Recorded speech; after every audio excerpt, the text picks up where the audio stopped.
বছর মদিনা কোরআন দিয়ে চালাইছে, আপনারা 54 বছর ডক্টর কামালের লেখা নাস্তিকতাবাদী সংবিধান দিয়ে চালান।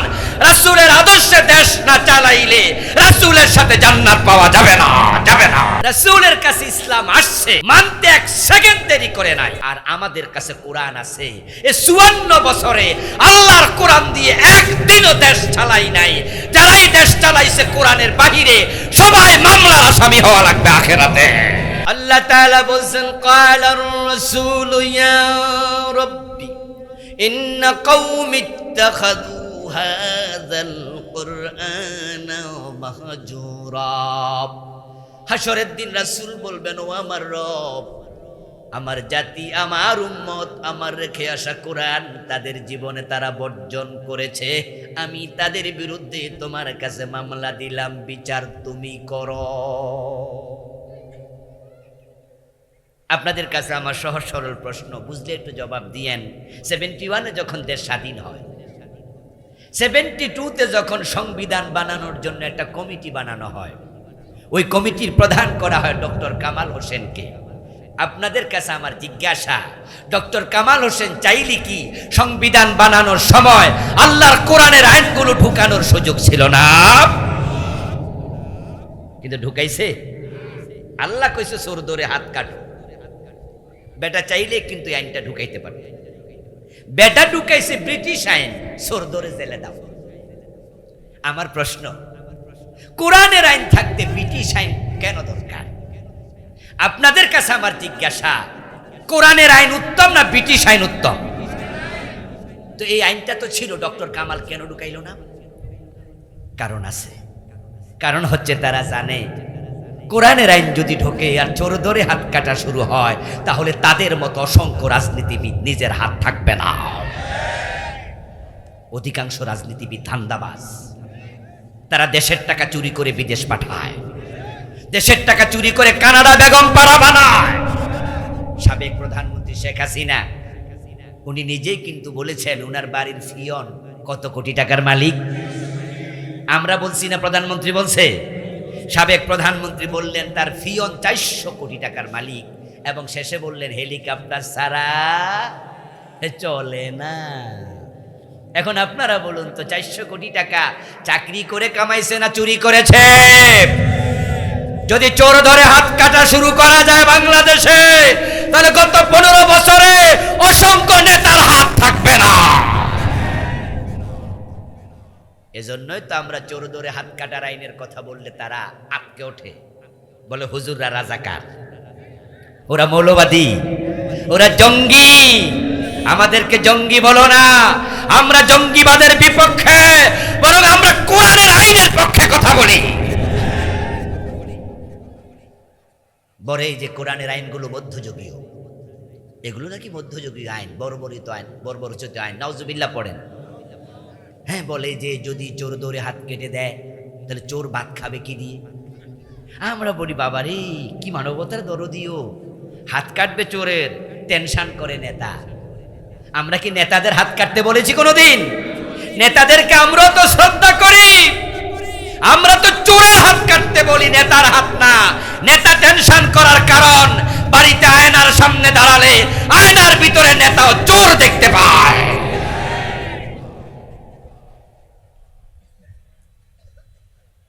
বাংলাদেশে যদি চোর ধরে হাত কাটা হয়, দুর্নীতি বন্ধ করে দেয়া হয়, তাহলে নেতৃত্ব দেওয়ার নেতা থাকবে না। সাদাবাজি বন্ধ করলে কর্মী খুঁজে পাওয়া যাবে না। কর্মীরা চলে অধিকাংশ দলে চাঁদাবাজি কইরা, আর নেতারা চলে দুর্নীতি কইরা।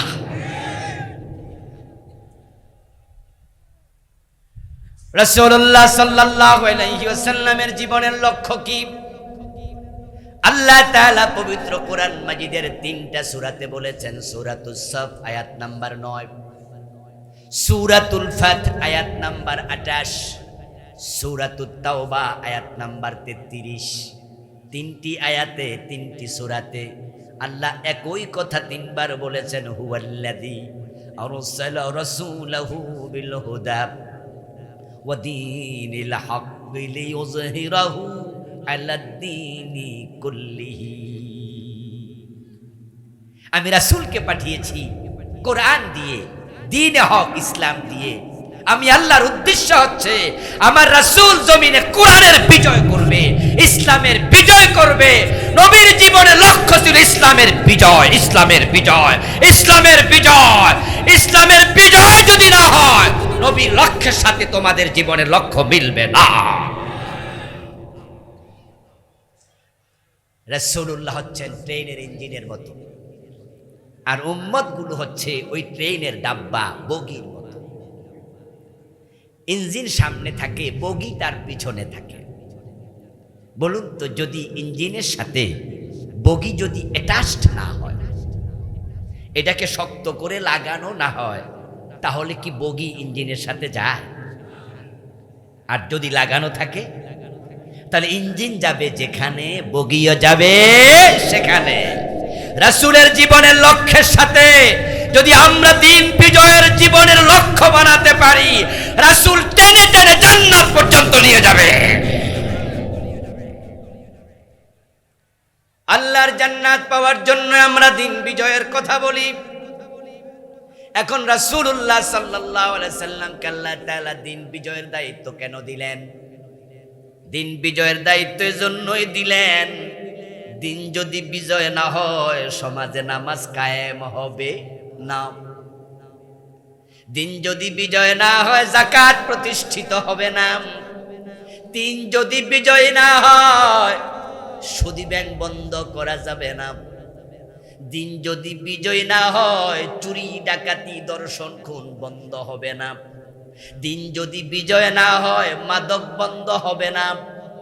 কারণ এই যে কয়টা কথা বললাম, প্রত্যেকটা রাষ্ট্রের আইনের সাথে সম্পৃক্ত।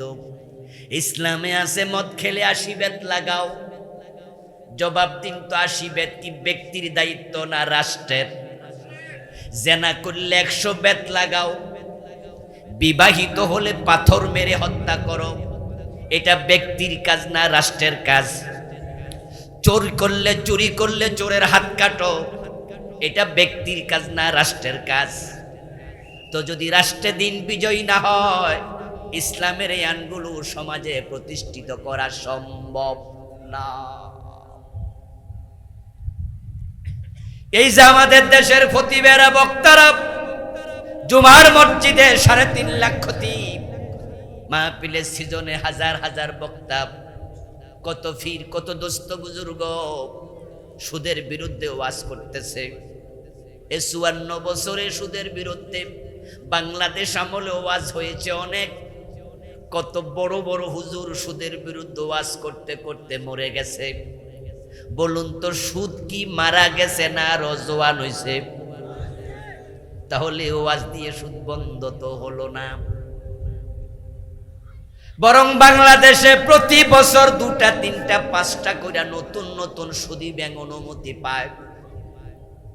মাঝে মাঝে সাইনবোর্ডে এমন কিছু ব্যাংকের নাম দেখি, যে নাম আমি এর আগে জীবনে শুনিও নাই। তখন বুঝছি হয়তো এটা গত বছর নতুন অনুমতি পাইছে। এখন ওয়াজ তো হলো, সুদ তো বন্ধ হলো না। কিন্তু যদি 151 জন এমপি সংসদ ভবনে সুদের বিরুদ্ধে একটা বার নেগেটিভ শব্দ না বলে দেয়, এক শব্দে আইন হবে, সুদ বন্ধ করতে 1 দিনের বেশি লাগবে না।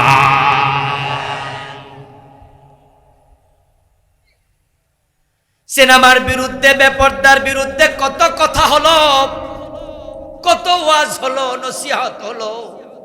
বলুন তো, সিনেমা কমেছে না বেড়েছে? আগে সিনেমা দেখার জন্য আমরা যখন যুবক ছিলাম, আমাদের সবাই আমরা যখন ছাত্র ছিলাম, তখন সিনেমা হল প্রতি থানাতেও ছিল না, জেলা সদরে ছিল। এবং আজকে যে টেলিভিশন আছে, টেলিভিশনে কিন্তু সিনেমা দেখানো হতো না। বাংলাদেশে একটাই টেলিভিশন ছিল, বিটিভি। তখন মাসেও একবার সিনেমা চলতো না। কিন্তু 21শে টেলিভিশন আইসা প্রতি সপ্তাহে একটা সিনেমা যখন ঢুকাইছে, ওইটা দেখে বিটিভি মাসে একটা ঢুকাইছে। সিনেমা দেখার জন্য জেলা সদরে যাওয়া লাগতো, হুজুরদের ওয়াজের ফাঁক ফোকর দিয়া। এখন সিনেমা যুবকদের পকেটে পকেটে সিনেমা হল লইয়া ঘুরছে। এটার ভিতরে সিনেমা হল আছে না নাই? এরপরে এবার আসলো জি বাংলা স্টার জলসা, জি সিনেমা, জি প্লাস, আরো কত এই যে ডজন ডজন চ্যানেল ঢুকেছে। ওয়াজ করে এগুলো বন্ধ করা যাবে না। কোরআনওয়ালাদেরকে ক্ষমতায় পাঠাও, জি বাংলা একদিনে বন্ধ হয়ে যাবে।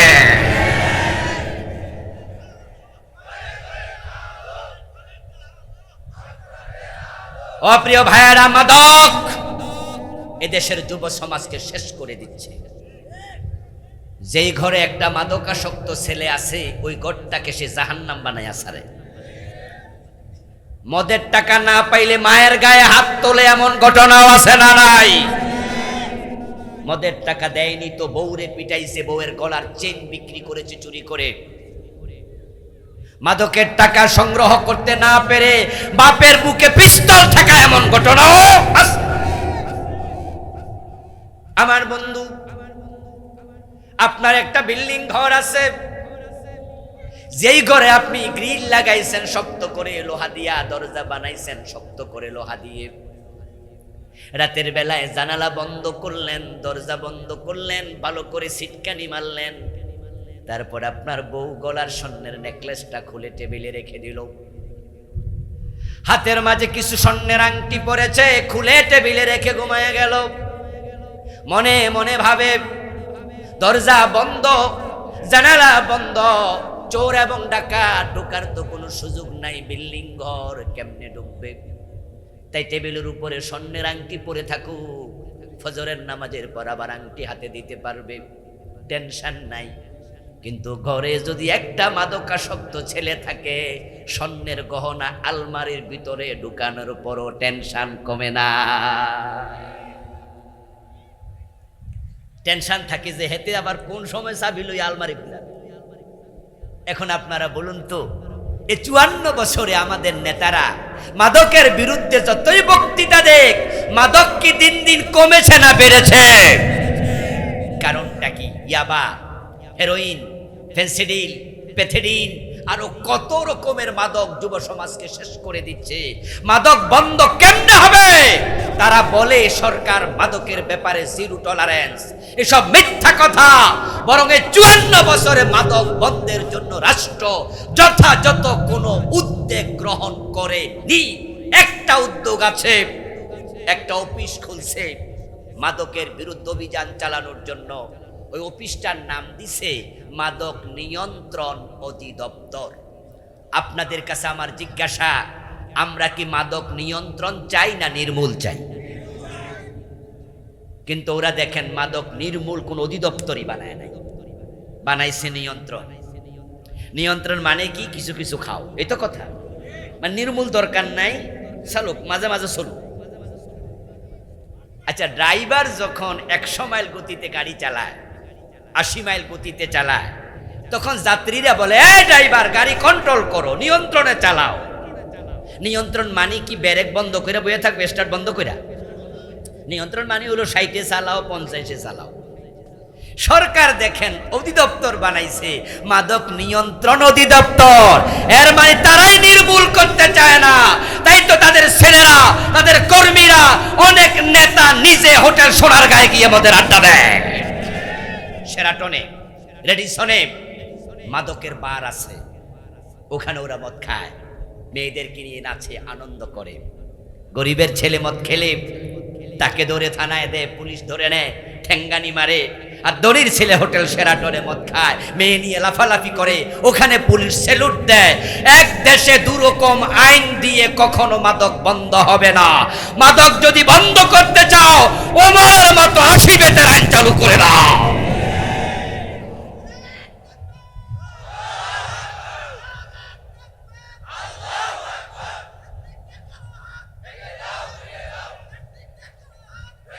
আমার প্রিয় ভাইয়েরা, আপনারা যারা আমার সাথে আছেন, আমি সবার থেকে একটা কমিটমেন্ট চাইবো, কমেন্ট চাইবো, একটা মন্তব্য চাইবো, একটা সিদ্ধান্ত চাইবো।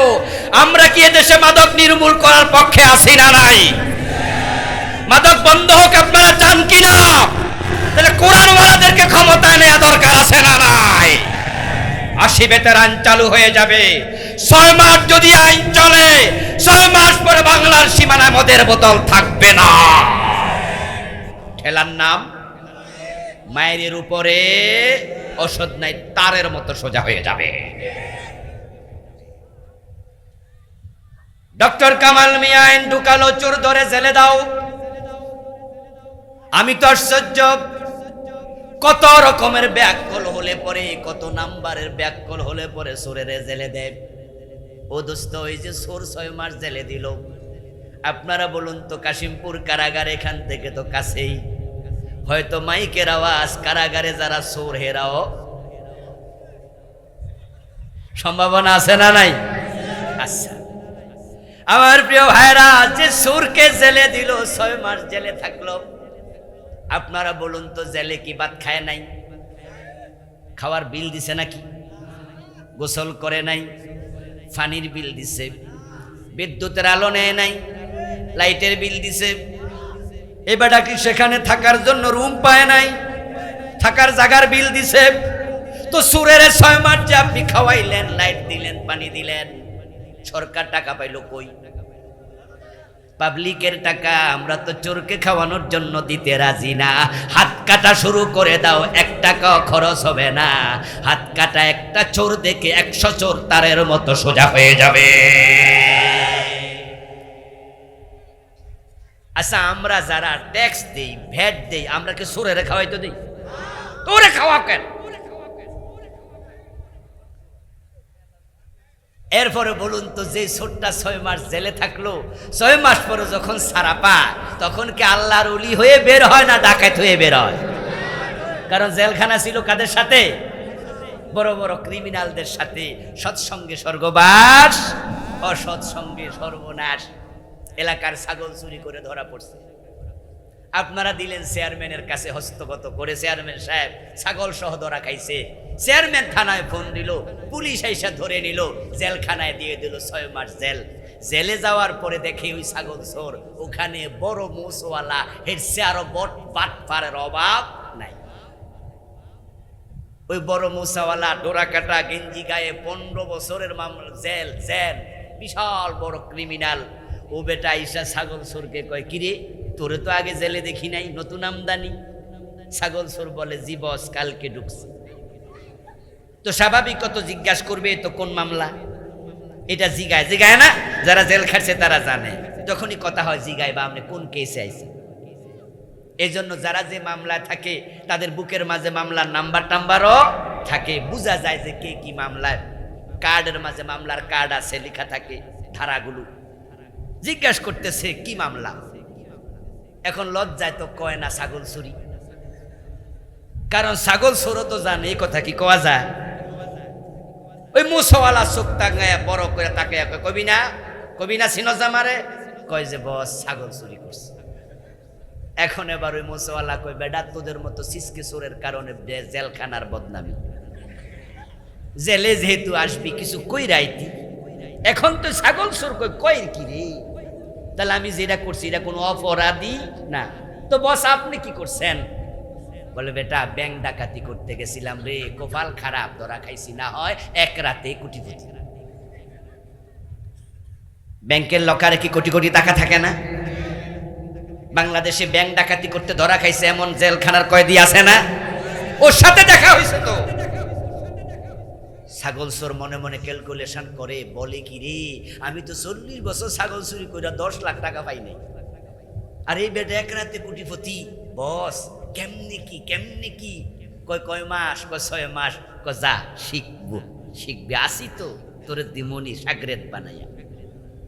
কেমনে গাড়ি চুরি করে, গাড়ি ডাকাতি করে, কেমনে ব্যাংক ডাকাতি করে, কেমনে বড় বড় ক্রাইম করে, ওই খারাপ মানুষের সাথে থেকে থেকে এই সবগুলা তালিম নেয়, এগুলো তরবিয়ত নেয়, এগুলো শিখে। আর তখন ছাগল চোর বলে আফসোস করে, জেলে আরো আগে আসলাম না। এলাকার চেয়ারম্যান জেলে দিছিল, তাই তার উপর ক্ষোভ ছিল, কিন্তু তালিম পাই এখন আর ক্ষোভ নাই। চেয়ারম্যানের জন্য আরো দোয়া করে যদি আরো আগে ধরত। 6 মাস পরে যখন মেয়াদ শেষ তার সাজার, জেল থেকে ছাড়া পায়, তখন সে জেলখানার মাটি সুইয়া কসম করে ছাগল মাগনা দিল। আর কারণ সে কি এখন চোর না ডাকাত? ডক্টর কামাল মিয়ারা কি আইন বানাইলো? যেখানে যাওয়ার পর সুর ভালো হয় না, ওই জেলে কেন ঢুকাবে? 6 মাস আমাদের টাকায় তাকে কেন খাওয়াবে? ইসলামের আইন মানো, হাত কাটা শুরু করে দাও। 10টা এমপি চোর, হাত কেটে দাও।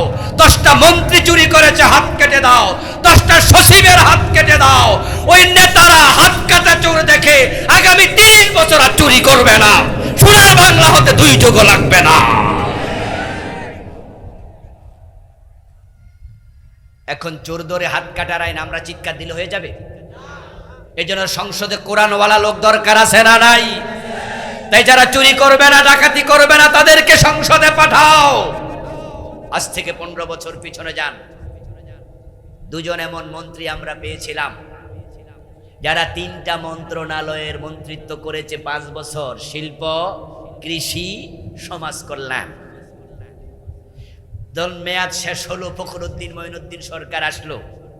কত বড় বড় রাঘব বোয়াল ধরে জেলে দিল, চোর ধরলো, ডাকাত ধরলো, কিন্তু ওই 2 মন্ত্রীর 1 পয়সা দুর্নীতির অভিযোগ তারা দেখাতে পারে নাই। এতে বোঝা যায় কোরআনওয়ালাদের কাছে দেশ এবং দেশের সম্পদ নিরাপদ থাকবে। এমন একটা চমৎকার দেশ আমরা পেয়েছি। সত্যি আসলে এটা সোনার বাংলা। আমি জানি না একজন কবি, তার নামটা কি, তিনি লিখেছিলেন, এমন দেশটি কোথাও খুঁজে পাবে না কো তুমি, সকল দেশের রানী সেজে আমার জন্মভূমি। এই কবি কয় দেশে গিয়েছে আমি জানি না। রবীন্দ্রনাথ ঠাকুর বিলেত গিয়েছিলেন, উনি লন্ডনে গিয়েছিলেন। উনি দেখেছেন যে লন্ডনের আবহাওয়া আর বাংলাদেশের আবহাওয়া। সোনার বাংলা কেন বলবেন না? আল্লাহ তাআলা আমাকেও ইউরোপ, আমেরিকা সহ পৃথিবীর অনেকগুলো দেশ ঘোরার সুযোগ দিয়েছে। আমি কম্পেয়ার করে দেখেছি, এই দেশের মাটির মতো উর্বর মাটি পৃথিবীতে কম, এই দেশের আবহাওয়ার মতো পৃথিবীতে আবহাওয়া কম। আমেরিকাতে খবর নেন, এখন আজকে এই টাইমে খবর নেন, নিউ ইয়র্কে দেখেন শীত কাকে বলে। আমেরিকার অসংখ্য রাজ্যে পড়ছে বরফ। ইউকে, লন্ডনের খবর নেন, লন্ডনে পড়ছে এখন শীত, -10, -50, -15, -30 বরফ ঢাকা থাকে 3 মাস 4 মাস। তুরস্কের খবর নেন, তুরস্কে এই অগাস্ট আমি গিয়েছিলাম, এমন অবস্থা বলল 3-4 মাস গাছের একটা পাতা থাকে না। আমেরিকা 3 থেকে 4 মাস গাছের পাতা থাকে না, ফল হয় না, ফসল হয় না। এরপরও তারা পৃথিবীর 1 নম্বর দেশ কেমনে হয়? আর আমার দেশে 12 মাস ফল হয়, ফসল হয়। আমরা কেন তলাবিহীন চুরি? কারণ শুধু একটা, আমাদের নেতাগুলো অধিকাংশ চোর এবং বাটপার।